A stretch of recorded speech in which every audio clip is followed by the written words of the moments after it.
नमस्कार, मी मंदार फणसे. बेधडकमध्ये तुमचं स्वागत. बेधडकमध्ये आज आपण चर्चा करणार आहोत जागतिक हवामान बदलाविषयी. अर्थात ही चर्चा करण्याचं कारण आहे कारण चेन्नईमध्ये गेले काही दिवस पावसाचा हाहाकार उडालेला आपण बघतोय.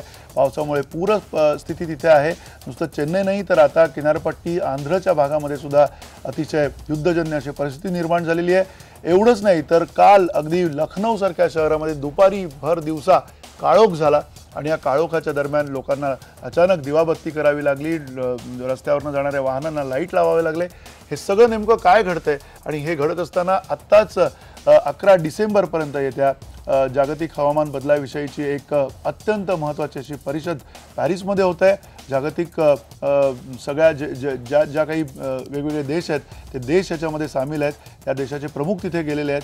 नेमकं काय घडतंय पॅरिसमध्ये ते सुद्धा आपण समजून घेणार आहोत आणि या हवामान बदलाच्या विषयी आपल्यासोबत चर्चा करण्यासाठी मान्यवर आहेत, तज्ज्ञ आहेत. या तज्ज्ञांचं सगळ्यात आपण पहिल्यांदा स्वागत करू. पण तत्पूर्वी आपण जे प्रश्न उपस्थित केलेले आहेत ज्यामध्ये चेन्नई आणि महाराष्ट्रात होणारे हवामान बदल हे वाढत्या जागतिक तापमानाशी संबंधित आहेत का, हा सगळ्यात महत्त्वाचा मुद्दा आपण चर्चेला घेतोय.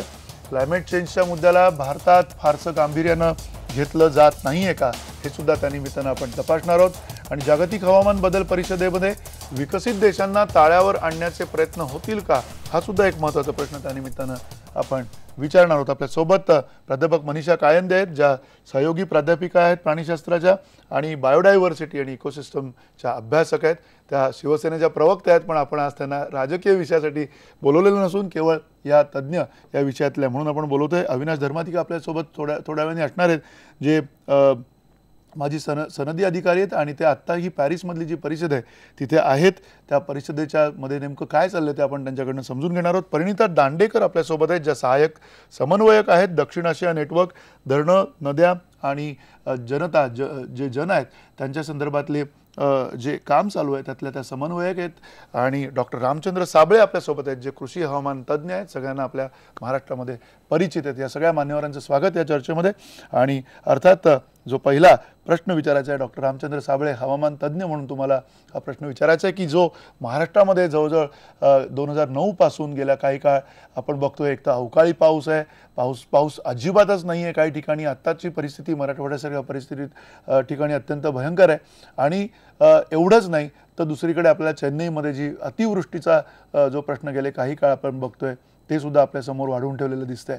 नेमके काय बदल आहेत आणि ह्याचा जागतिक हवामान बदलाशी काही संबंध आहे का, काय म्हणायचं तुम्हाला? निश्चितपणे जागतिक हवामान बदलाशी याचा संबंध आहे आणि महाराष्ट्रामध्ये देखील मोठ्या प्रमाणात आपल्याला हवामान बदल जाणवत आहेत. साधारणपणे 2001 ही वर्ष कमी पावसाची होती. 2003 देखील कमी पावसाचं वर्ष होतं. आणि दुष्काळी वर्ष म्हणून आपल्याला राज्याला, शासनाला चारा छावण्या उभ्या कराव्या लागल्या. 2004 मध्ये जून आणि जुलैमध्ये पाऊस नव्हता. 2005, 6, 7 या वर्षांमध्ये अतिवृष्टी झाली. मुंबईला देखील 2005 साली 26 जुलैला झालेला पाऊस तो साधारणपणे 94 सेंटीमीटर म्हणजे 940 मिलीमीटरपर्यंत पाऊस झाला. 2008 आणि 9 मध्ये सातत्यानं आपल्याला जून जुलैमध्ये पाऊस झाला नाही आणि दुष्काळी परिस्थिती जाणवली. 2010 हे एकच वर्ष होतं की ज्या वर्षामध्ये पावसाचं प्रमाण बरं होतं. 2011 मध्ये पुन्हा जून जुलैमध्ये पाऊस नव्हता. 2012 मध्ये तर महाराष्ट्राला फार मोठ्या दुष्काळाला सामोरं जावं लागलं. 2013 मध्ये अतिवृष्टीचं वर्ष होतं. 2014 मध्ये पुन्हा जून जुलैमध्ये पाऊस नव्हता आणि 2015 तर प्रचंड दुष्काळी वर्ष म्हणून महाराष्ट्राला आपल्याला दिसतं. या सगळ्याचा जर आपण तुलनात्मक अभ्यास केला, 1972 साली केवळ 84 तालुके राज्यात दुष्काळी होते, तर आजची परिस्थिती पाहिली तर साधारणपणे 2012 मध्ये आपल्याला 18 जिल्ह्यामध्ये 123 तालुके दुष्काळी आणि 2015 मध्ये जवळपास 28 जिल्ह्यामध्ये 136 तालुके दुष्काळी म्हणून आपल्याला दिसून लागले. या दुष्काळाची तीव्रता आणि दुष्काळाचं क्षेत्र विस्तारतंय राज्यामध्ये. मध्ये महाराष्ट्राचे एकूण 9 हवामान विभाग आहेत. त्यात एक दुष्काळी म्हणजे कमी पावसाचा एक विभाग आहे. त्या विभागाचं क्षेत्र विस्तारतंय. मराठवाड्याचा बराचसा भाग त्याच्यामध्ये आता येतोय. ही झाली एक बाजू. म्हणजे एकूण आपण दुष्काळाची तीव्रता, दुष्काळाचं क्षेत्र विस्तारत असताना दुष्काळाचे जिल्हे वाढतायत, दुष्काळाचे तालुके वाढतायत राज्यामध्ये आणि दुष्काळाचं क्षेत्र विस्तारतंय. दुसऱ्या बाजूला जर आपण पाहिलं तर 2014 मधली आणि 2015 मधली गारपीट ही फेब्रुवारी, मार्च आणि एप्रिलमध्ये संपूर्ण मराठवाडा आणि विदर्भात सुरुवातीला गारपीट झाली 2014 मध्ये. तर 2015 मध्ये यावर्षी फेब्रुवारी, मार्च आणि एप्रिलमध्ये सातत्यानं आपल्याला विदर्भ, मराठवाडा आणि पश्चिम महाराष्ट्रात गारपीट झाली आणि मार्च एप्रिलमध्ये झालेल्या गारपिटीने प्रचंड नुकसान झालं. गारपिटीचा कालावधी वाढला, गारपिटीचं क्षेत्र वाढलं. गारपीट पूर्वी होत होती, परंतु आताचं जे क्षेत्र आणि त्याची एरिया पाहिली तर मोठ्या प्रमाणात गारपीट, गारांचा आकार मोठा आणि यालाच क्लायमेट चेंज म्हणायचं. म्हणजे गारपीट होणं ते पूर्वीच्या काळात थोड्या क्षेत्रावर होत होतं, अल्पशा काळासाठी होत होतं. आता 2-2 महिने गारपिटीमध्ये अचानक गारपीट, हा क्लायमेट चेंज किंवा हवामान बदल म्हणायचं. आणि पहिला देखील मी जो भाग सांगितला की दुष्काळी पट्टा विस्तारतोय, तो देखील हवामान बदल. कारण 72 साली जर 84 तालुके होते तर आज 136 तालुक्यापर्यंत आपण गेलो. 72 साली 12 जिल्ह्यांमध्ये दुष्काळ होता, तर यावर्षी आता आपण पाहिलं तर 28 जिल्ह्यांमध्ये दुष्काळ आहे. नक्की नक्की आपण डॉक्टर साबळे, तुम्ही हा अतिशय तपशीलवार सगळा वृत्तांत दिलेला आहे की गेले काही काळ आपल्या महाराष्ट्रात नेमकं काय घडतंय आणि महाराष्ट्रातली काही तुम्ही त्याच्यातले बदल, हवामान बदलातले काही इंडिकेटर्स त्याच्यातले तुम्ही सांगितले. गारपिटीची गार एक जी गार असते तिची साईज सुद्धा कशी वाढलेली आहे ते सुद्धा तुम्ही सांगितलं. या सगळ्या गोष्टींच्या बरोबरीनं नेमकं परिणिता दांडेकर, तुम्हाला सुद्धा हाच प्रश्न आहे की हवामान बदल, जागतिक हवामान बदल म्हणून आपण ज्यावेळेला बोलत असतो त्यावेळेला त्याची तीव्रता तेवढी आपल्याला जाणवत नसते आणि त्या तीव्रता जाणवण्याच्या संदर्भातले जे दर्शक असतात, निदर्शक असतात, ते सुद्धा आपल्याला पटकन जाणवत नाहीत. आता जी पाणी टंचाई असेल किंवा आत्ताचं जो दुष्काळाचं सगळी ओरड असेल किंवा अतिवृष्टीची जी काही परिस्थिती आहे, या सगळ्याला आपण खऱ्या अर्थाने लिंक करू शकतो का या सगळ्या जागतिक हवामान बदलाशी? आणि त्याच्यामध्ये नेमकं जागतिक पातळीवर सध्या काय चाललंय, काय व्हायला हवं असं तुम्हाला वाटतं? महत्त्वाचा प्रश्न मांडला तुम्ही. मुद्दा आहे असा आहे की आपण याच्याकडे थोडं वैज्ञानिक दृष्टिकोनाने बघण्याची अत्यंत गरज आहे. पाऊस कमी होत चाललेला आहे हे आपल्याला दिसतंय. हे वातावरण बदलामुळे आहे का, हवामान बदलामुळे आहे का, हा एक ट्रेंड आहे, याचा अभ्यास आपल्याला करायला लागेल. आता आपल्याकडे अभ्यास कुठले आहेत हे बघणं जास्त महत्वाचं आहे वैज्ञानिक दृष्टिकोनातून बघायचं असेल तर. एक खूप महत्वाचा अभ्यास इंडियन इन्स्टिट्यूट ऑफ ट्रॉपिकल मिटिओरॉलॉजी यांनी केला होता.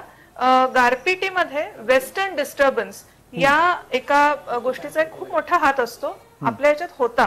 आणि हा वेस्टर्न डिस्टर्बन्स होतो खरं तर हिमालयाच्या जवळ. मेडिटेरेनियन मधून लो प्रेशर बेल्ट्स येतात आणि त्याच्यामुळे तिकडं जी काही गोष्टी होतात त्याच्यामुळे वेस्टर्न डिस्टर्बन्समुळे खूप वेगवेगळ्या ठिकाणी पाऊस पडू शकतो आणि विविध घटना होऊ शकतात. आता हा वेस्टर्न डिस्टर्बन्स जो आहे, IITMच्या स्टडीच्या नुसार हा डिस्टर्बन्स तिबेटमध्ये हवामान बदलामुळे, ग्लोबल वॉर्मिंगमुळे जे तापमान बदल होत आहेत त्याच्यामुळे वेस्टर्न डिस्टर्बन्स याची फ्रिक्वेन्सी खूप जास्त इरॅटिक व्हायला लागलेली आहे. आणि याचा खूप डिरेक्ट त्याचा संबंध महाराष्ट्राशी आहे, या गारपिटीशी आहे. आणि हे असे अभ्यास आपल्याला का संकलित करणं गरजेचं आहे, कारण असे अभ्यास कमी आहेत. बरोबर. आपल्या राज्यामध्ये कुठलाही क्लायमेट चेंजचा अभ्यास आपल्या सरकारने केलेला नाही. क्लायमेट चेंज ऍक्शन प्लॅन स्टेटचा, महाराष्ट्राचा तयार नाही. टेरीने काही अभ्यास केलेले आहे ज्याच्याने असं दिसतं की 30% ऊसाचं उत्पादन कमी होऊ शकतंय अशाच पद्धतीने पाऊसमान राहिला तर. आणि इक्रिसॅट या अतिशय महत्वाच्या संस्थेचं असं अनुमान आहे की सेमी ॲरिड ट्रॉपिक्स, ज्याच्यात विदर्भ आणि मराठवाडा मोडतो, याच्यामध्ये हवामान बदलामुळे जास्त ही भाग जास्त वल्नरेबल म्हणजे याच्यातल्या लोकांवरती जास्त प्रभावित होणार आहेत. तर हे आपल्याकडे काही अभ्यास आहेत ज्याच्यावरून आणि आपल्याला जे दिसतंय याच्यावरून आपण हे ठोकताळे बांधू शकतो. पण मुद्दा याच्यात खूप इंटरेस्टिंग असा आहे की पाण्याची टंचाई आणि दुष्काळ असं समीकरण, इतकं सोपं समीकरण महाराष्ट्रात नाहीये. पाण्याची टंचाई असण्यासाठी अनेकविध कारणं आहेत. पाऊसमान त्यातला एक घटक आहे. त्यामुळे आपल्याला हे लक्षात ठेवूनच पुढे करायला लागेल. एकच महत्वाचा त्याच्यात मुद्दा सांगते. 72 मध्ये जेवढा सोलापूरमध्ये पाऊस झाला त्यापेक्षा या वर्षी सोलापूरमध्ये पाऊस कमी झाला. यावर्षी 200 मिलीमीटर पण सप्टेंबर पर्यंत 30 सप्टेंबर पर्यंत सोलापूरमध्ये पाऊस झाला नाही। आणि आता आपण जलनियामक प्राधिकरण मंडळाची लढाई काय चालली आहे तर सोलापूरच्या ऊस फॅक्टरीसाठी आणि ऊस शेतीसाठी पाणी सोडा हा विरोधाभास आहे। त्यामुळे हवामान बदलाकडे अतिशय जास्त एका व्यापक दृष्टिकोनाने आणि वैज्ञानिक दृष्टिकोनाने बघणं जास्त गरजेचं आहे। नक्की तुम्ही म्हणताय की व्यापक आणि वैज्ञानिक दृष्टिकोनातून हे सगळं बघितलं पाहिजे। आणि एक महत्त्वाचा मुद्दा तुम्ही मांडला की पीक परिस्थिती जी आहे त्याच्यावरती सुद्धा कसा परिणाम होतोय।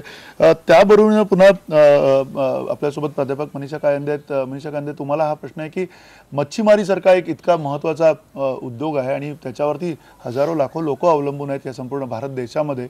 अशा वेळेला या सगळ्या हवामान बदलाचा त्या मच्छीमारीवरती काय परिणाम होणार आहे किंवा एकूण माणसाच्या मानसिकतेवरती काय परिणाम होणार? किनारपट्टीच्या सगळ्या अनेक विषय असू शकतात, त्याच्याशी संबंधित प्राणीशास्त्राशी संबंधित विषय असू शकतात, प्राण्यांवरती, एकूण जैवविविधतेवरती त्याचे काय परिणाम होणार आहे? सर्वप्रथम तर IBN लोकमतचे मला अभिनंदन करायचे आपल्या वाहिनीचे, कारण असा एक विषय जो लोकांना असं वाटतं की आपल्या ह्याच्याशी काही संबंध नाहीये किंवा जागतिक तापमान वाढतंय, ग्लोबल वॉर्मिंग आहे, समुद्राची पातळी वाढते आहे, उष्णता वाढते आहे, हवामान बदलतंय, आत्ता जेव्हा त्याची झळ पोचू लागली लोकांना तेव्हा लोक ह्याविषयी चर्चा करू लागलेत। म्हणजे हा खरं या विषयाची जागरूकता गेले 15 वर्षापासून हळूहळू कुठेतरी येते, परंतु आता जेव्हा आपल्याला त्याचे चटके भासतात आहे तेव्हा लोक याच्यावर आता चर्चा करायला लागलेत। आणि तुमचं अभिनंदन मी यासाठी करते की तुम्ही एक असा महत्त्वाचा विषय मानवी जीवनाशी निगडित असा तुम्ही घेतलाय आणि त्याच्यामध्ये तुम्ही खरं सगळ्या तज्ञ मंडळींना बोलवलंय, यासाठी तुमचं अभिनंदन। तुम्ही मला जो प्रश्न विचारला एक प्राणीशास्त्राचे अभ्यासक म्हणून किंवा एन्व्हायरमेंटलिस्ट म्हणून, मला असं वाटतं की सर्वप्रथम सरकारने जसा सभागृहामध्ये अनेक विषयांवर चर्चा होते तसं जागतिक तापमान बदलतंय, ग्लोबल क्लायमेट चेंज या विषयावर चर्चाच होत नाहीये। आपले सगळे आमदार असतील, खासदार असतील, मंत्रिमंडळ आहे, आता काही देशांमध्ये क्लायमेट चेंज मिनिस्ट्री असं आहे, परंतु आपल्या देशामध्ये ते आत्ता झालंय। म्हणजे आपले मिनिस्ट्री ऑफ एन्व्हायरमेंट आतापर्यंत होतं, फॉरेस्ट मिनिस्ट्री आहे सगळं आहे, परंतु आता पहिल्यांदा त्याला असं नाव दिलेलं आहे की ministry for environment and climate change. तर ही एक चांगली गोष्ट आहे, परंतु नुसतं मिनिस्ट्रीला नाव देऊन उपयोग नाही, तर त्याचा पूर्ण अभ्यास होऊन त्याच्यावर तज्ञ मंडळी नेमून आणि निश्चितच हे सगळे जे बदल होत आहेत आज आपली जैवविविधता जी आहे, बायोडायव्हर्सिटी झपाट्याने कमी होत चालली आहे। जितक्या काही जाती प्रजाती होत्या त्या झपाट्याने कमी होत चालल्या आहेत, नामशेष होत चालल्या आहेत। आणि अशी एक वेळ येईल की येणारी पिढी आपल्याला विचारेल की तुम्ही काय केलं। त्याच्यामुळे अभ्यासक्रमापासून एक अकॅडमिक पर्सन असल्यामुळे अगदी KG पासून ते PG पर्यंत या विषयाची जागरूकता आणणं, त्यावर मुलांना असे काही प्रोजेक्ट्स देणं, केवळ एक सब्जेक्ट म्हणून नाही किंवा काहीतरी 20 मार्क कुठेतरी खानापूर्ती करायची आहे तेवढ्यासाठी न करता खरोखरच इम्प्लिमेंटेशन कसं करता येईल। आणि मच्छीमारीवर तर खूप मोठा परिणाम होतोय। आज आपला फिश कॅच म्हणजे आज एवढी मोठी आपली कोस्टल लाईन आहे, पूर्ण महाराष्ट्राला पूर्ण देशाला आहे, परंतु एकंदर फिशचा कॅच जो आहे जो कमी होत चाललाय, त्याच्यातली जी विविधता आहे ती पण कमी होत चालली आहे। तर यासाठी नक्की आपण अधिक तपशीलवार या संदर्भामध्ये बोलूया। आपल्या सोबत अविनाश धर्माधिकारी आहेत, थेट पॅरिसवरून आपण त्यांच्याशी बोलतोय। धर्माधिकारी सर, तुमचं सुद्धा स्वागत आहे या चर्चेमध्ये। आणि अर्थात नेमकं काय चाललंय, एवढी महत्त्वाची ही सगळी तिथे कॉन्फरन्स सुरू आहे आणि त्या सगळ्या समिटमध्ये अजेंडा काय आहे, संपूर्ण जगभरामध्ये एक निश्चिती व्हायला पाहिजे काही मुद्द्यांवरती, ते मुद्दे नेमके काय तिकडे चर्चेला आलेले आहेत आणि त्याहीपेक्षा महत्त्वाचं म्हणजे आपल्या भारताचा त्याच्याशी परस्पर संबंध काय आहे असं वाटतं तुम्हाला?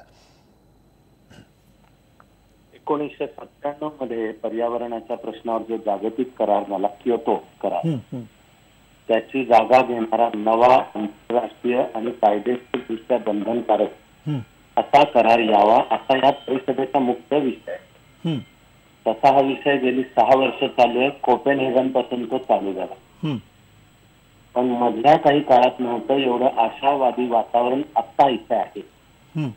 या परिषदेपूर्वी नव्या कराराचा मसुदा प्रस्तुत करण्यात आला होता, त्यामध्ये जगातल्या देशांमध्ये एकमत आहे, त्यामध्ये भारताच्या भूमिकेला पण खूप मोठं महत्व आहे, कारण विकसित देशांनी जास्ती प्रदूषण केलं म्हणून त्यांची जबाबदारी जास्ती पाहिजे, या उलट अजूनही ज्या देशांमध्ये म्हणजे भारतासारख्या विकसनशील देशांमध्ये गरिबीची समस्या मोठ्या प्रमाणात आहे, त्यांना वेगळी सूत्र लागू केली पाहिजे.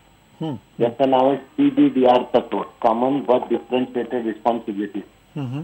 तर पॅरिसला प्रस्तावित मसुद्यामध्ये हे तत्व मान्य करण्यात आलं आहे. तर या लाईन्सवर आता 11 डिसेंबर पर्यंत नवा करार होऊ शकतो याविषयीचे आता वादी वातावरण आता इथे आहे. भारताकडनं असलेल्या अपेक्षांमध्ये विकसनशील देशांना भारताने नेतृत्व सुद्धा पुरवावं पर्यावरणाच्या कार्यक्रमाच्या भाषेत, उपक्रमांच्या भाषेत आणि फंडिंगच्या भाषेत. आणि त्याला पहिल्याच दिवशी म्हणजे परवा पंतप्रधानांच्या हस्ते इथे इंटरनॅशनल सोलर अलायन्स ISA असा एक फार नवा इनिशिएटिव्ह जाहीर झाला. जगातले 122 देश त्यासाठी एकत्र आले आणि प्रदूषणाचे एक मुख्य कारण पेट्रोल जाळणे, फॉसिल फ्युएल, तर त्याच्या जागी पर्यायी ऊर्जेचे स्रोत म्हणजे सौर ऊर्जेचा वापर, याला भारताने पुढाकार घेतला. आता 122 देशांचा अलायन्स बनेल. त्याला फंडिंग आणि प्रशासकीय बॅकअप भारत देणार. ही संकल्पना या परिषदेमध्ये सर्वच पातळ्यांना उचलून धरली जाते आहे. तेव्हा हे पर्यावरणाचं संकट हे तर संपूर्ण मानवजाती समोर क्रमांक 1 संकट आहे. पण पॅरिसच्या परिषदेमधून त्यातनं काही पॉझिटिव्ह बाहेर पडेल याची मलाही आजच्या तारखेला खात्री वाटते. नक्की तुम्ही आशावादी आहेत या सगळ्या प्रयत्नांबद्दल आणि तिथल्या चर्चेबद्दल. पण त्याहीपेक्षा महत्त्वाचा आणखीन एक मुद्दा, भारत जवळजवळ 2012 पर्यंतचे जे आकडे आहेत त्याच्यामध्ये कार्बन डायऑक्साईड जो आहे, CO2 एमिशन जे आहे त्याच्यामध्ये भारत 4थ्या क्रमांकावर आहे. अशा वेळेला आपण त्याला विकसनशील आणि विकसित देश अशा अनुषंगाने याच्याकडे बघायला पाहिजे की भारताने खरंच काही गोष्टी ज्या आहेत त्या आता तातडीने कमी करायला पाहिजेत, ज्याच्यामध्ये CO2 एमिशनच्या संदर्भातला विचार करायला हवा. आता भारताचं सगळं मिळून जर कार्बन उत्सर्जन विचारात घेतलं तर आपण जगात क्रमांक 4 वर येतो. याचं कारण आपली लोकसंख्या 127 कोटीपेक्षा जास्त आहे. पण दुसरा निकष जर विचारात घेतला ती म्हणजे दरडोई कार्बन एमिशन आपलं किती आहे.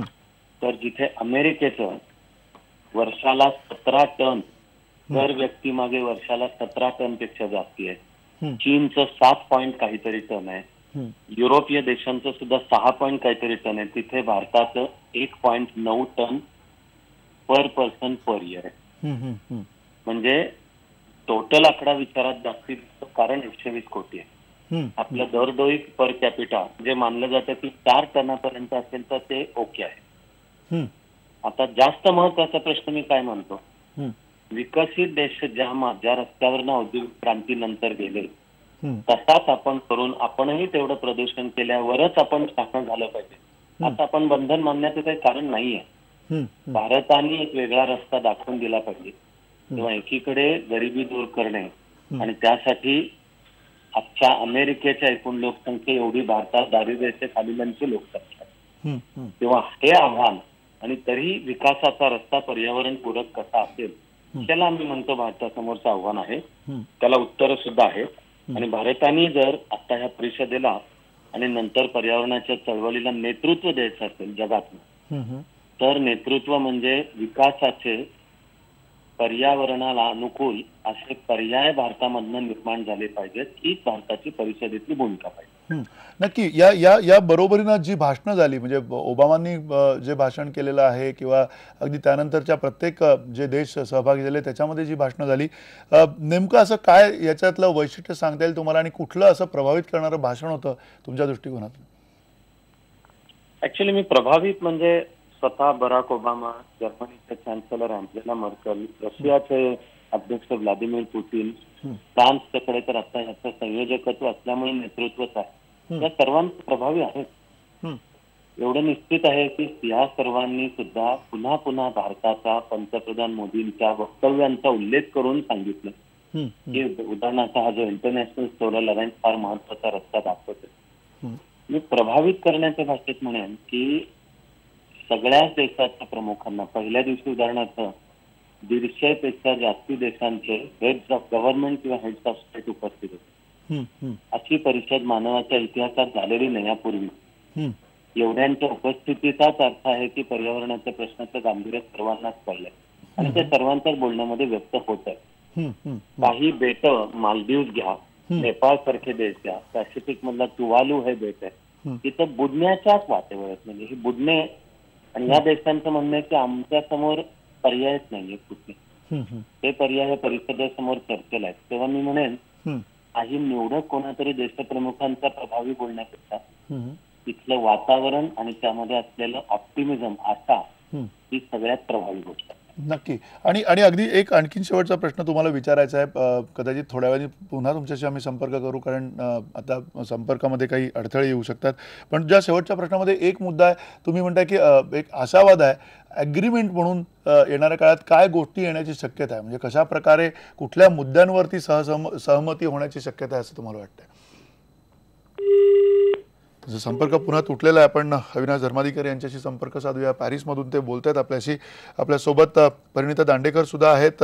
परिणिता दांडेकर, पुन्हा जो मुद्दा होता ज्यामध्ये पाण्याचा प्रश्न, तुम्ही जलव्यवस्थापनाच्या माध्यमातून अनेक गोष्टी बघितलेल्या आहेत अत्यंत जवळनं, या मुद्द्यावरती तुम्हाला हा सगळ्यात महत्त्वाचा मुद्दा वाटतोय का? की एकीकडे तुम्ही मगाशी म्हणालात की इरॅटिक सगळं बिहेवियर आहे या संपूर्ण पाण्याचं, पावसाचं, पण यापेक्षा महत्त्वाचा मुद्दा म्हणजे पाण्याचा नियोजनाचा जो प्रश्न आहे, ज्याच्याबाबत आपण जी कठोर कारवाई करणं अपेक्षित आहे ती करताना आपण दिसत नाही आहोत. ज्या आपल्या सवयी आहेत, खास करून शहरांमध्ये अलीकडे जो काही एक रिपोर्ट आला होता ज्याच्यामध्ये शहरामध्ये सर्वाधिक पाणी वापरलं जातं, गावामध्ये अत्यंत कमी, अत्यल्प असं पाणी उपलब्ध आहे. म्हणजे शेतीचा विचार आपण नंतर करूया. माणसांमध्ये जी पाण्याची जी वाटणी आता विभागणी केली ती सुद्धा अत्यंत विषम अशी आहे. काय त्याच्यावरती तुम्ही सांगा? अतिशय बरोबर म्हणाला तुम्ही, पण मला एक मुद्दा मागे घ्यायला आवडेल. धर्माधिकारी सर जे आता म्हणत होते की विकसित आणि विकसनशील देशांमधली जी दरी आहे, आणि भारत हा विकसनशील देशांमधला एक पुढारी म्हणून आता या कॉन्फरन्समध्ये आहे. आणि सरांनी अतिशय बरोबर सांगितलं की आपली दर डोई कार्बन उत्सर्जन जे आहे ते अंदाजे 1.7 ते 1.9 टन्स पर इयर आहे, आणि अमेरिकेचं किंवा युरोपचं हे 17 टन किंवा 7 टन याच्या सरासरी आहे. मुद्दा असा आहे की आपण जो सगळा मॉरल स्टँड घेतो आहोत या कॉन्फरन्समध्ये, तो याच मुद्द्यावर घेत आहोत की आमच्याकडे अशी बहुसंख्य लोकसंख्या आहे जे कधी या विकासाच्या पथ याच्यावर गेलेले नाहीये. पण मुद्दा असा आहे की आपण जे आता इथे बसलेलो आहोत आणि आपले जे आता कार्यक्रम बघतायत त्याच्यातले अंदाजे 50% लोक, आपण आपला पर कॅपिटा कार्बन फुटप्रिंट ही 1.7 टन्स नाहीये. आपली ती युरोपीय देशांच्याच बरोबरीची आहे. आणि आपण या परिषदांमध्ये मात्र नाव घेतो त्या गरीब लोकसंख्येचं ज्यांच्यावरती वातावरण बदलाचा सगळ्यात जास्त मोठा परिणाम होत आहे, आणि त्यांच्या नावाने आपण तिकडं लढतो, जे बरोबरच आहे, मी त्याला चूक म्हणत नाही. पण मुद्दा असा आहे की आपल्या देशातल्या विकासाच्या मार्गावरती आपण या लोकांकडे कुठल्या दृष्टीने बघतो. बाहेरच्या परिषदांमध्ये जाऊन आपण त्यांची भलावण करून we do hide behind our poor. बरोबर. आणि आपल्या देशामध्ये येऊन मात्र मोठे मोठे जे प्रकल्प आहेत, जसं की आता मुंबईमध्ये, तुम्ही शहरांचाच मुद्दा घेतला म्हणून मी तुम्हाला सांगते, मुंबईमध्ये अंदाजे 200 लिटर दर डोई पाणी काही काही भागांना मिळतं, काही भागांना कमी मिळतं. आणि ग्रामीण भागाला मात्र 70 लिटर पेक्षा ही कमी 40 लिटरच्या जवळ मिळतं. आणि हाच ग्रामीण भाग आहे मुंबईचा पश्चिम घाटातला, जिथे मुंबईसाठीची 12 धरणं होऊ घातलेली आहेत, ज्याच्यामुळे 1 लाख आदिवासी विस्थापित होणार आहेत. बरोबर. 22,000 हेक्टर वन जमीन, जी खरं तर आपली फुफ्फुसं आहेत. वातावरण बदल हे कार्बन उत्सर्जना जवळ सुरू होऊन संपत नाही, याची परिमाणे त्याच्यापेक्षा मोठी आहेत. आणि प्रॉब्लेम असा होतो की आपले जनरल डिस्कशन्स, परिषदांमधले डिस्कशन्स हे कार्बन उत्सर्जन या मुद्द्याभोवतीच पिंगा घालत राहतात, जेव्हा जंगलं, नद्या, वनवासी आणि आदिवासी हे आपल्या एका चांगल्या पर्यावरणाचे निदर्शक आहेत आणि त्यांची पण तेवढीच काळजी घेणं गरजेचं आहे. त्यामुळे आपले क्लायमेट स्टुअर्ड्स कोण आहेत, तर जी जंगलं जपतात, जे नद्या जपतात, ज्यांचं कार्बन फुटप्रिंट कमी आहे, आपलं नाही, तर ते खरे स्टुअर्ड्स आहेत. पाण्याच्या दृष्टीने तुम्ही बघाल तर वातावरण बदलाचा जवळजवळ सगळ्यात मोठा फटका हा पाणी क्षेत्राला बसतो. त्यातल्या त्यात सबट्रॉपिक्स आणि आपल्या देशांना जास्त बसतो, ज्याच्यात IPCCच्या अहवालाने असं म्हटलं आहे की जे भाग आता ड्राय आहेत त्यांचा ड्राऊट वाढत जाण्याची शक्यता आहे आणि एक्स्ट्रीम वेदर इव्हेंट्स म्हणजे चेन्नईमध्ये जे घडलं ते किंवा आपल्याकडे जे हेलस्टॉर्म्स झाले ते किंवा आपल्याकडे दुष्काळ जो पडला ज्याच्यामध्ये या वर्षी खर तर खूप मोठ्या भागामध्ये 72 पेक्षा कमी पाऊस झालेला आहे. आपली याच्याकडे थोडं बघण्याचा दृष्टिकोन आता बदलला आहे, पण हा खूप मोठा मुद्दा आहे खरं तर. बरोबर. तर हे एपिसोड्स पण वाढत जाणार आहेत आणि मग आता आपण याला कसं रिस्पॉन्ड करणार आहोत या पाण्याच्या प्रश्नाला, हा खरं तर आपल्या राज्याला वातावरण बदलाच्या दृष्टीने कळीचा मुद्दा आहे. नक्की हे सगळे कळीचे मुद्दे आहेत आणि अत्यंत महत्त्वाचे असे मुद्दे आहेत. अर्थात या मुद्द्यांच्या बाबत आपण किती गंभीर आहोत, शासन म्हणून आपण किती गंभीर आहोत आणि नागरिक म्हणून आपण किती गंभीर आहोत, हे सगळं आपल्याला बघणं गरजेचं आहे. अत्यंत महत्त्वाचे मुद्दे प्राध्यापक मनीषा कायंदे असतील, डॉक्टर साबळे असतील किंवा प्रणिता दांडेकर असतील यांनी उपस्थित केलेले आहेत. आणि सगळ्यात महत्त्वाचा त्यातला मुद्दा हाच आहे की शेतकरी असतील, महिला असतील किंवा अगदी आदिवासी असतील, मच्छीमार असतील, या सगळ्यांवरती याचा काय परिणाम होणार आहे ते आपण तपासून बघतोय. एका छोट्याशा ब्रेक नंतर ही चर्चा आपण सुरू ठेवणार आहोत.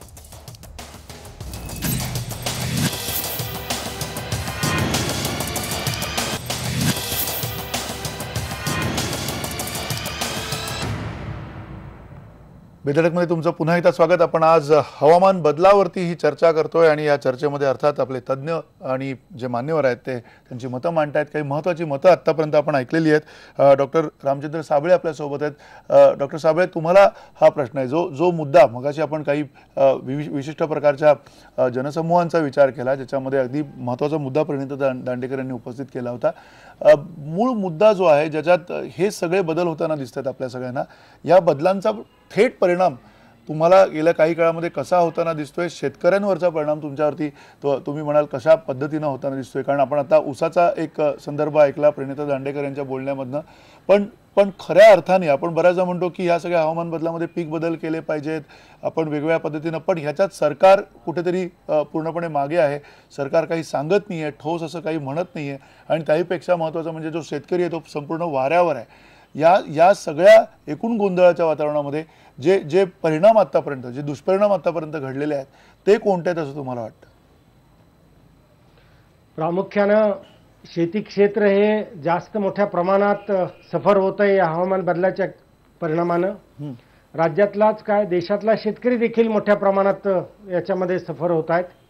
प्रामुख्यानं हा मधला जो पट्टा आहे तो पंजाब, हरियाणा, उत्तर प्रदेशचा काही भाग, मध्य प्रदेशचा काही भाग, गुजरातचा काही भाग, महाराष्ट्राचा मधला संपूर्ण पट्टा आणि त्याचबरोबर खाली आंध्र प्रदेश, कर्नाटक, तामिळनाडू इथपर्यंतचा जो काही भाग आहे तो एक दुष्काळी पट्टा म्हणून मध्ये आहे.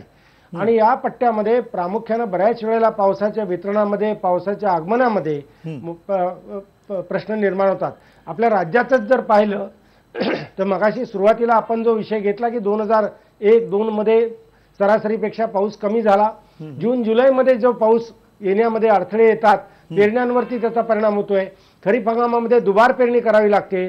तर साधारणपणे अवकाळी पाऊस आणि अवेळी पाऊस हे नोव्हेंबर आणि डिसेंबरमध्ये जेव्हा होत आहेत त्यावेळेला देखील द्राक्ष पिकासारखं पीक अडचणीत येत आहे. 2003चा जर आपण गांभीर्यानं विचार केला तर ज्या वेळेला दुष्काळी परिस्थिती आपल्याला जाणवली त्यावेळेला ऊसावरती लोकरी मावा नावाची कीड फार मोठ्या प्रमाणात पसरली. हवामानाच्या अनुषंगाने ही कीड आलेली होती. हवामान त्याला अनुकूल मिळालं होतं आणि ऊस महाराष्ट्रात राहील का नाही ही परिस्थिती निर्माण झाली होती. आता त्याच्यावरती उपाययोजना आपण काढल्या, कीड काही प्रमाणात कंट्रोल केली. त्याच्या पुढं जर आपण 2005 साल पाहिलं तर त्यावेळेला अतिवृष्टी पाऊस झाला आणि डाळिंबाच्या पिकावरती तेल्या नावाचा रोग मोठ्या प्रमाणात आला. डाळिंबाची बागा तेल्या रोगाने जाऊ लागल्या. ही परिस्थिती फळबागांच्या मधले मी थोडक्यात आपल्याला आणि ऊसाच्या पिकाच्या बाबतीत सांगितलं, पण इतर पिकांच्या बाबतीमध्ये तर फार मोठा परिणाम होतोय. कपाशीसारखं क्षेत्र जर आपण विचार केला, कपाशीचा कालावधी 6-6.5 महिन्याचा आहे, मान्सूनचा कालावधी 4 महिन्याचा आहे. ते पीक त्याच्यामध्ये फिट होत असताना त्याची उत्पादकता राज्याची जर पाहिली तर सरासरी उत्पादकता 1.75 क्विंटल आहे.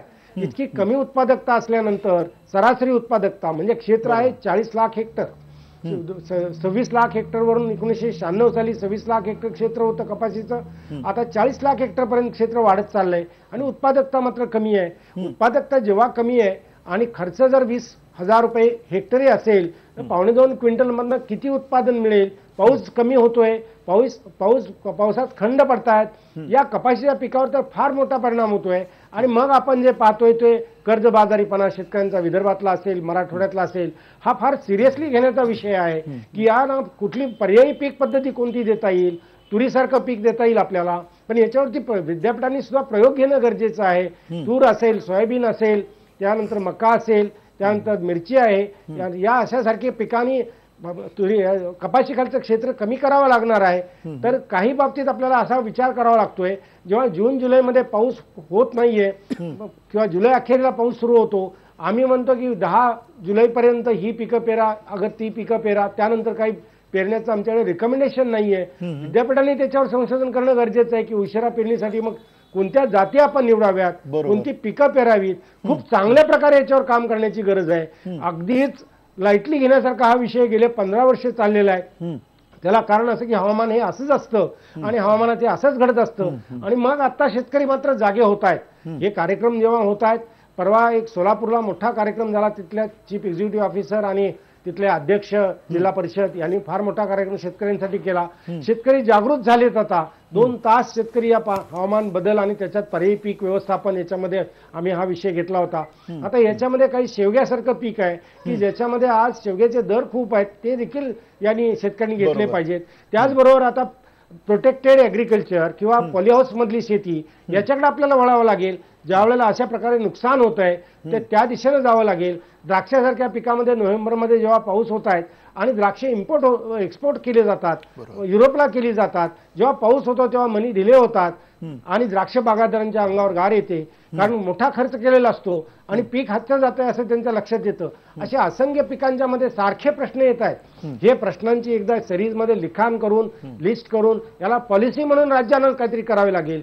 कृषी विभाग, कृषी विद्यापीठ याच्यामध्ये हा समन्वय चांगल्या प्रकारे साधून याच्यात संशोधन आणि त्यानंतर विस्तार आणि शेतकऱ्यांच्या पर्यंत याचा सातत्यानं माहिती देणं, शेतकऱ्यांच्या मनाची तयारी करणं आणि त्यांना हवामान बदलाच्या अनुषंगाने पीक पद्धतीत काय बदल करायचा हे त्यांना सुचवणं आणि त्यानुसारच बियाणं, खतं, औषधं यांचं प्लॅनिंग करणं हे गरजेचं आहे.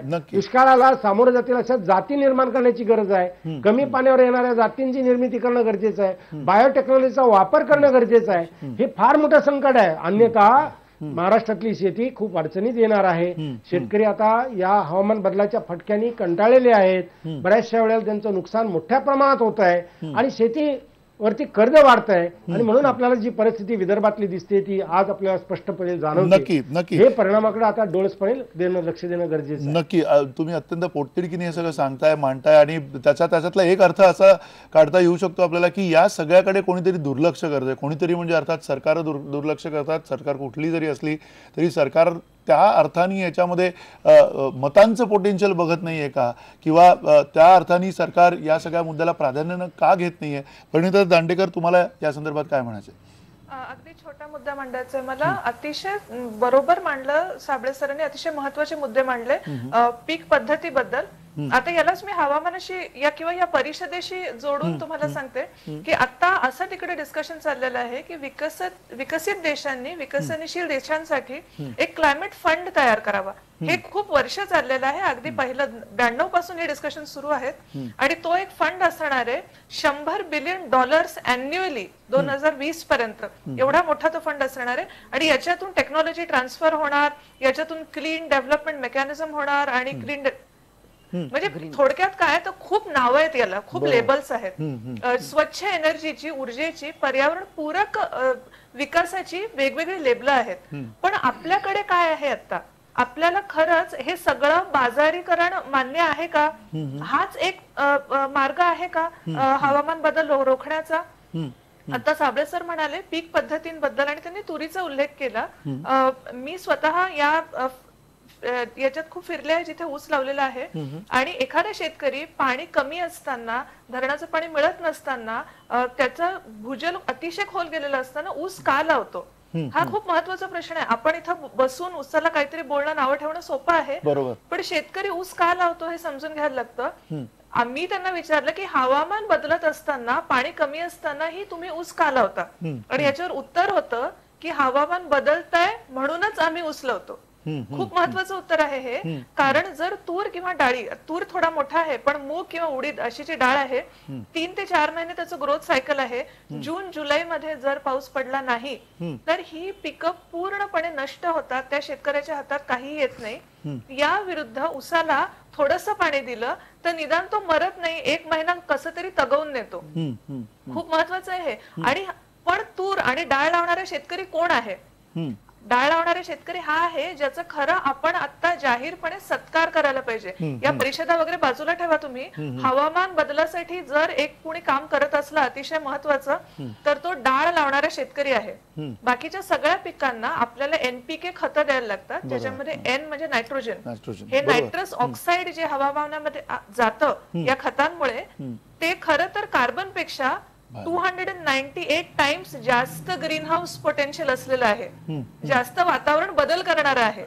आणि डाळ मात्र हवामानातला नायट्रोजन फिक्स करते. बरोबर. म्हणजे त्याला तर नायट्रोजनची खतं लागतच नाहीत, खरं तर ते वातावरणातलं नायट्रोजन फिक्स करतं मातीमध्ये आणि पुढच्या पिकाला पण ते अवेलेबल करून देतं. म्हणजे आणि त्याला पाणी लागत नाही. म्हणजे खरं तर आपल्याकडची तुम्ही डाळी बघितल्यात 17% वरची डाळ 3% पाणी घेते आणि 4% वरचं ऊस जवळजवळ 71% पाणी घेतो. पण उसाला शेतकऱ्याला मात्र 30,000 रुपये हेक्टर मिळतात.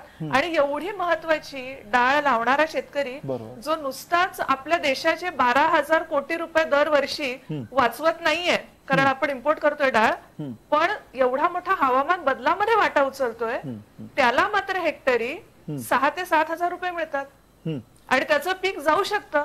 त्याच्यासाठी आपल्याकडे कुठलंही ना प्रोटेक्टिव्ह इरिगेशन आहे, ना पीक विमा काम करतो आहे, ना आपण त्याचं जे पीक, जी डाळ त्याची उत्पादन होती आहे त्याचं आपण नीट मार्केटिंग करून त्याच्याकडून ती घेतोय. त्याला आपण सगळीकडून नाडतोय. आणि या कुणाला नाडतोय आपण? तर जो हवामान बदलाच्या आजच्या डिस्कोर्स मध्ये, पॅरिस मध्ये तिकडे जाऊन ज्याचा खरं सत्कार व्हायला पाहिजे त्याच्याकडे आपण दुर्लक्ष करतो. आणि आपण तिकडे जाऊन मात्र म्हणतो की नाही, आम्हाला $100 बिलियन हा फंड मात्र पाहिजे, विकसित देशांकडून आम्हाला टेक्नॉलॉजी पाहिजे. आणि आमच्या देशात मात्र जे याच्यासाठी झटतायत, ज्यांचं याच्यामध्ये कॉन्ट्रीब्युशन खूप मोठं आहे, जवळजवळ 20% उत्सर्जन हे शेतीमधून होतं कार्बनचं, या घटकाकडे मात्र आपण पूर्ण दुर्लक्ष करतो. अतिशय निराशाजनक चित्र. नक्की नक्की. अर्थात हे निराशाजनक चित्र आहे. आणि त्या अनुषंगाने पुन्हा मनीषा कांदे, तुम्ही राजकारणात आहात आणि राजकीय पक्ष म्हणून, म्हणजे एकूण राजकीय पटलावरती, एक कुठला तरी विशिष्ट राजकीय पक्ष नाही, एकूण राजकीय पटलावरती या सगळ्याचं गांभीर्य नसण्यामागचं काय कारण असं तुम्हाला वाटतं?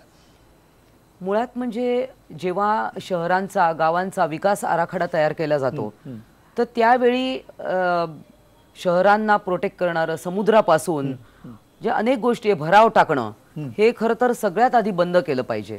जमीन आपण उत्पन्न करतोय, समुद्राकडनं जमीन घेतोय, पण ते केवळ बिल्डिंग्स, इमारती उभे करण्यासाठी. आपण गरिबांच्या नावाने, आता सॉल्ट पॅनच्या जमिनीचं उदाहरण घ्यायचं झालं, अतिशय विषय गंभीर आहे की सॉल्ट पॅनच्या तुम्ही जमिनी घेणार आणि त्याच्यावर लो कॉस्ट हाऊसिंगच्या नावाखाली ते एक्वायर करणार, पण तिथे खरंच गरिबांसाठी घरं बांधली जाणार आहेत का, हे आपण खरंच पडताळून बघितलं पाहिजे, आत्मपरीक्षण केलं पाहिजे. आणि अशा काही मिनिस्ट्रीजला महत्व, म्हणजे एन्व्हायरमेंट खातं असेल तर ते कुठेतरी कमी महत्वाचं आहे, ते खरं एक महत्वाचं खातं आहे. पण मला असं वाटतं की दृष्टिकोनच कम्प्लिटली बदलला पाहिजे आपल्याला बघण्याचा. तज्ज्ञ मंडळी आपल्याकडे भरपूर आहेत, आपल्याकडे चिकार हुशार माणसं आहेत, त्यांचा उपयोग केला पाहिजे. गव्हर्नमेंटने ब्युरोक्रेसीमध्ये ग्राम पातळीवरून हा विषय, मगाशी मी म्हटलं तसं, ऐरणीवर आला पाहिजे की this is the only issue आणि it has to be dealt with. आणि ते लहान मुलांच्या, गृहिणींच्या, सर्व स्तराच्या लोकांमध्ये तो इतका बिंबवला पाहिजे की नाही, आता पाणी वाचवलंच पाहिजे, कारण नाहीतर आपल्याला मोठ्या प्रमाणात पाणी विकत घ्यावं लागेल. आणि एकंदरच आपण विकास विकास म्हणतो म्हणजे काय, तर खारफुटीची जमीन बुजवणं आणि टॉवर्स बांधणं, ह्याला आपण जर का विकास म्हणणार असो तर ती विकासाची व्याख्याच चुकीची आहे. अनेक गोष्टी आहेत, इको टुरिझम स्ट्रेंथन केला पाहिजे, आपण त्याकडे दुर्लक्ष करतो आहे. गावामध्ये आज तिथल्या लोकांना सस्टेनेबल डेव्हलपमेंट जी आपण म्हणतो तर ती निर्माण केली पाहिजे. त्यांना तिथल्या तिथे त्यांना जॉब्स मिळणं, तिथल्या तिथे त्यांच्या शेतीमध्ये त्यांना मदत करणं. आणि हा जो मुद्दा आहे की जे विकसनशील देश आहेत त्यांना विकसित देशांनी मदत करणं, खरं आपणही आता त्या लेवलला आलो आहोत की आता आपल्यालाही काळजी करण्याची गरज आहे. तर केवळ त्यांच्याकडनं टेक्नॉलॉजी इम्पोर्ट करून किंवा आपल्याला मोठ्या प्रमाणात पैसा मिळतोय म्हणून आपण करायचं, तर हे कुठेतरी खरंच ह्याच्याबद्दल विचार केला पाहिजे. कारण त्यांचा विकास झाला आणि आपला होतोय, पण विकासच म्हणजे नेमकं काय, तर कसं आपण आपले कार्बन फुटप्रिंट कसे कमी करू शकतो. म्हणजे हे सामान्यातल्या सामान्य लोकांना जोपर्यंत आपण याचं प्रबोधन करत नाही आणि सरकारी पातळीवर मोठ्या प्रमाणात मंत्री आहेत, ब्युरोक्रॅट्स आहेत, यांनी हा विषयच पूर्णपणे अगदी एजेंडावर पहिला असला पाहिजे की नाही आता ह्याच्याबद्दल आपल्याला खरंच काळजी करण्याची गरज आहे. नाहीतर केवळ 10-20 वर्षांनीच अतिशय कठीण परिस्थिती निर्माण होईल. आज चेन्नईमध्ये आपण बघतोय की लोक फ्रस्ट्रेट झाली आहेत. अनेक मित्रमंडळी तिथे आहेत. आज शाळा गेले महिनाभर 15-20 दिवस बंद आहेत, कंपन्या बंद आहेत, लोक काहीच करू शकत नाही. जे फ्लॅट्स मध्ये राहतात आहे, तुम्ही पैसा खाऊ शकत नाही, तुम्हाला शेवटी खायला डाळ तांदूळ आणि भाज्या फळं हेच लागणार आहे. त्याच्यामुळे ह्याच्यावर खरंच गांभीर्याने विचार व्हायला. नक्की. परिणिता दर्डेकर, तुम्हाला सुद्धा हाच प्रश्न आहे. म्हणजे जर ज्या वेळेला आपण हवामान बदल म्हणून हे सगळे विषय घेतो आणि त्याच्यावरती चर्चा करतो, त्यावेळेला कुठेतरी एक कुठला तरी गरीब तबका जो असतो तो त्याला कुठेतरी ती चाट पडलेली असते, त्याच्यावरती तो परिणाम झालेला असतो, दुष्परिणाम झालेला असतो, शेतकऱ्यावरती दुष्परिणाम झालेला असतो, महिलांवरती सुद्धा दुष्परिणाम झालेला असतो. पाणी या संकल्पनेच्या भोवती बरंचसं हवामान बदलाची जी चर्चा आहे ती अडकून पडलेली असते. या अर्थाने पाणी आपल्याला किती महत्त्वाचं आहे, ही जी सगळी विकासाची व्याख्या जी आता मनीषा कायंदे म्हणाल्या की कुठला विकास, कुठल्या दिशेचा विकास आपल्याला हवा आहे, त्या अर्थाने आपल्याला शहरीकरणाकडे जो चाललेला विकास आहे त्याच्याकडे कशा अर्थाने बघतोय आपण? खूप विविध पैलू आहेत या प्रश्नाला. अतिशय छोटं एक तुम्हाला उदाहरण देते. आता क्लायमेट मार्च घेतलं केरळमध्ये माझ्या एका मैत्रिणीने एका प्रकल्पाच्या विरुद्ध, कारण त्या प्रकल्पामध्ये अतिशय महत्वाचं जंगल असं बुडणार होतं पश्चिम घाटातलं. हा प्रकल्प होता जलविद्युत प्रकल्प, अथिरापल्ली 163 मेगावॉटचा जलविद्युत प्रकल्प. या जलविद्युत प्रकल्पाला आपण मात्र आता आपले प्राईम मिनिस्टर तिकडे क्लीन डेव्हलपमेंट मेकॅनिझम आणि क्लीन डेव्हलपमेंटचा, रिन्युएबल एनर्जीचा आपला सगळ्यात मोठं पाऊल म्हणून पुढे ठेवत आहोत. तर आपल्याला या सगळ्या रिन्युएबल एनर्जी आणि ही जी लेबल आपण लावलेली आहेत विविध, यांना एक नीट तपासणं गरजेचं आहे. मला 3 मुद्दे एक अतिशय छोट्या याच्यात सांगायचे आहेत. पहिली गोष्ट म्हणजे state action plan for climate change. 2008 मध्ये national action plan for climate change आला आणि वेगवेगळ्या राज्यांनी स्वतःचा state action plan for climate change बनवायचं असं सांगितलं होतं. आताच ताईंनी पर्यावरण विभागाबद्दल बोलल्यात म्हणून मला हा मुद्दा जोडून घ्यावा असं वाटतो त्याच्याशी. मी आजच पर्यावरण विभागाशी बोलले, कारण आम्ही याच्यावर RTI करून थोडंसं फॉलोअप करत होतो की state action plan for climate change जेव्हा आपल्याकडे एवढा मोठा पर्यावरण बदल होत आहेत, वातावरण बदल होत आहेत, तेव्हा हा कुठे आहे, हा काय म्हणतोय, याच्यात शेतकऱ्यांची, माझे जसे डाळ लावणारे मित्र आहेत त्यांचं नक्की काय म्हणणं आहे ते याच्यात रिफ्लेक्ट होत आहे का. तर 2008 पासून हा जो आपण कमिशन केला होता तो आज 2015 पर्यंत आपला state action plan for climate change तयार नाही. आता तो चीफ सेक्रेटरी लेवलला कुठेतरी अडकला आहे, त्याचं ड्राफ्ट पण कधी कोणी बघितलेला नाहीये आपण नागरिकांनी. त्यामुळे पहिलं माझं अशी रिक्वेस्ट असेल की हा state action plan for climate change अतिशय लोकाभिमुख रित्या पुढे यावा. कारण आपलं जे INDC होतं, जे आपण या परिषदेला सबमिट केलं, इंटेंडेड नॅशनली डिटरमाइंड कॉन्ट्रीब्युशन असं त्याचं नाव होतं, त्याच्यात नॅशनली डिटरमाइंड काहीच नव्हतं, त्याच्याबद्दल तुम्हाला मला काहीच माहित नाहीये. त्याच्यामध्ये जे आपण जागतिक ऑडियन्स समोर मांडलं आणि मला वाटतं हे आपल्या देशामध्ये याच्यावर खूप खुली चर्चा व्हायला पाहिजे. त्याच्यामध्ये कॅम्पा म्हणजे कॉम्पेन्सेटरी अफॉरेस्टेशन याला आपण एक खूप मोठं पाऊल म्हटलं होतं. खरं तर कॉम्पेन्सेटरी अफॉरेस्टेशन कधी होतं, जेव्हा आपण मूळ जंगल तोडलंय, बरोबर. त्यामुळे हे काही अडॅप्टेशन मेजर असूच शकत नाही. तर अशा गोष्टींनी ते भरलेलं आहे INDC. तर असं स्टेट ऍक्शन प्लॅनचं होऊ नये आणि एक अतिशय लोकाभिमुख, पर्यावरण पूरक असं state action plan for climate change पुढे यावा. दुसरी गोष्ट आहे पश्चिम घाट. पश्चिम घाटाचं जे जंगल आहे ते हवामान बदल, पाणी, कारण आपल्या खूपशा पेनिन्शुलर नद्यांचा उगम हा पश्चिम घाटातून आहे. They are water towers of peninsular India. तिथे आपला जो पश्चिम घाट अहवाल होता त्याचा आपल्या राज्याने, आत्ताच सरकारने 1 महिन्यापूर्वी असं सांगितलंय की आम्ही तिकडचा इको सेन्सिटिव्ह झोन 1/3 कमी करणार आहे. कुठल्याही पद्धतीचं त्याच्यात लोकाभिमुख चर्चा झाली नाही. जी झाली त्याच्यात आपण फक्त इको सेन्सिटिव्ह झोनला अतिशय चुकीच्या पद्धतीने लोकांसमोर मांडलं. त्यामुळे ते एक होणं गरजेचं आहे. रिव्हर रेग्युलेशन झोन, ज्याच्यामध्ये नदीमध्ये प्रदूषण होऊ नये आणि नदीचा उगम आणि नदीचे काठ यांचं प्रोटेक्शन व्हावं, असं 20 वर्षाचा आपल्याकडे पॉलिसी होती. या सरकारने आल्या आल्या एका सहीनिशी ती पूर्ण पॉलिसी रद्दबातल केली. या सगळ्या गोष्टी आहेत, दे आर बिल्डिंग अप. या हवामान बदलाशी एका हातावर बोलायचं आणि या सगळ्या गोष्टींशी बद्दल मात्र बोलायचं नाही, ही दुटप्पी भूमिका आहे, ती कुठल्याही पद्धतीने बरोबर नाही. अजून एक गोष्ट मला मांडायची होती पाण्याबद्दल, की आपल्याकडे फोरकास्ट वाईट असतात. पीक विमा, हवामान वर आधारित पीक विमा हा चालत नाहीये वगैरे वगैरे, हे सगळं ठीक आहे, याला वेळ लागणार आहे, कोणीही जादूची काढी नाही कोणाकडे की हे पटकन होईल. पण निदान आपलं मॉनिटरिंग जे आहे हवामानाचं ते तरी चोख असायला पाहिजे, ही अतिशय साधी अपेक्षा आहे.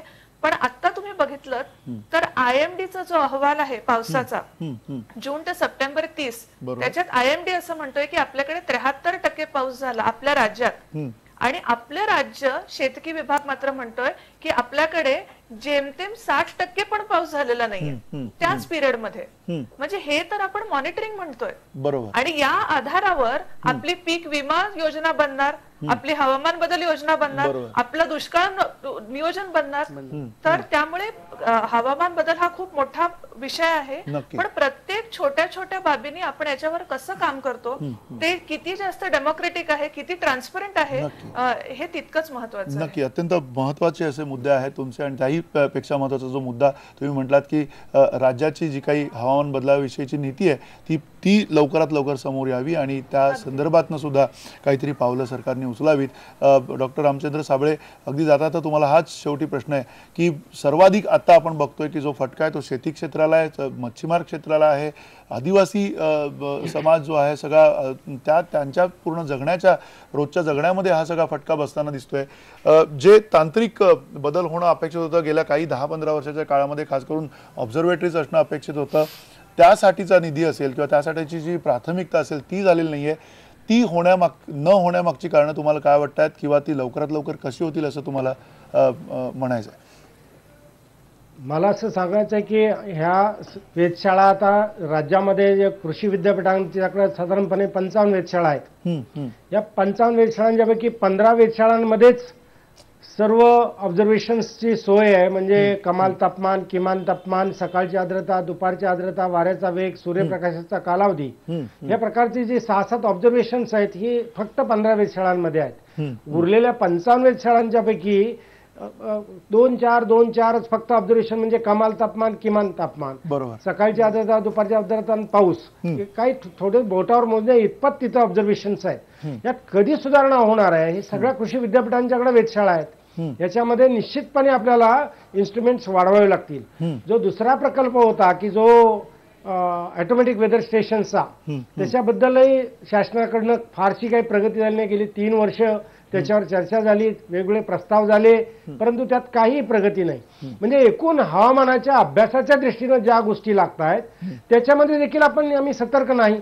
त्याबद्दल देखील आम्ही विद्यापीठ असतील, अगर शासन असेल, अगर त्या संबंधितले कुणी अधिकारी असतील, सगळ्यांनी या बाबतीत आता सतर्क व्हावं लागेल. ही पहिली बाब झाली. दुसरी बाब मला असं सांगायचं की राज्यामध्ये होणारा पाऊस आणि त्यापासून आता जी महाराष्ट्र शासनाने जलयुक्त शिवार अभियान ही जी योजना राबवायचं ठरवलंय, खूप चांगली योजना आहे ती. त्याचं व्यवस्थितपणे जर नियोजन केलं तर दुष्काळी पट्ट्यामध्ये देखील आपल्याला पाणी साठवणं शक्य होणार आहे. दुष्काळी पट्ट्यामध्ये सप्टेंबर ऑक्टोबरमध्ये 5 आठवड्यामध्येच पाऊस होतो, त्यातले 5 दिवसात सगळा बराचसा पाऊस होतो. 90% पाऊस 5 दिवसात होतो, असं मी जे अभ्यास केलेला आहे 84 तालुक्यांचा गेल्या 30 वर्षाचा, त्याच्यातले माझे हे निष्कर्ष आहेत. मग या बेसवरती जिथं पाणी आपल्याला अडवता येईल तिथं अडवलं पाहिजे. दुसरं मला असं सांगायचं की सह्याद्रीच्या पर्वतावर जो पाऊस होतो त्याच्यावर जी पठार आहेत तिथं बऱ्याचशा भागांमध्ये, बऱ्याचशा डोंगरांवर आता तर आपण विंडमिल देखील बसवलेले आहेत, रस्ते झालेले आहेत. मग अशा ठिकाणी आणि वन खात्याची काय परवानगी घ्यायची ती घ्यावी लागेल. परंतु इथं जर पाणी आणखी साठवता आलं तर आज जी धरणं अर्धीच भरलेली आहेत बऱ्याच भागामध्ये, तिथं देखील हा पाणी साठ्याचा उपयोग होऊ शकेल. आपल्याकडे इतकं जलसंपत्ती आहे. इस्रायल सारखा देश टेकडीवरती पाणी साठवतो, तिथं मोठ्या प्रमाणात धरण बांधतो आणि पाईपलाईनने पाणी पुरवतो, उत्पादकता वाढवतो. आम्ही का हे करत नाही? किती वेळा लोक इस्रायलला गेले, किती लोकांनी इस्रायल पाहिलं, किती लोक परदेशात त्यासाठी गेले आले, परंतु प्रगती आहे जैसे थे. त्याच्यात निश्चितपणे कृतीत आणि आपल्या फक्त चर्चांमध्ये आणि आपल्या स्लोगन्समध्ये फरक आहे हे निश्चित आहे. आणि असं जर दुर्लक्ष केलं गेलं तर अन्नधान्य उत्पादन फार मोठ्या प्रमाणात या देशातलं सफर होणार आहे. मात्र एका दुसऱ्या बाजूला लोकसंख्या वाढत राहणार आहे. आज डाळी आम्ही आयात करू लागलेलो आहे नक्की, आणि त्याचप्रमाणे धान्य आयात करायची वेळ आपल्यावर कधी येईल ते सांगता येणार नाही. नक्की. हे सगळ्या गोष्टी नक्कीच केंद्र नक्कीच शासनाने आणि शासनाने लक्षात ठेवाव्यात.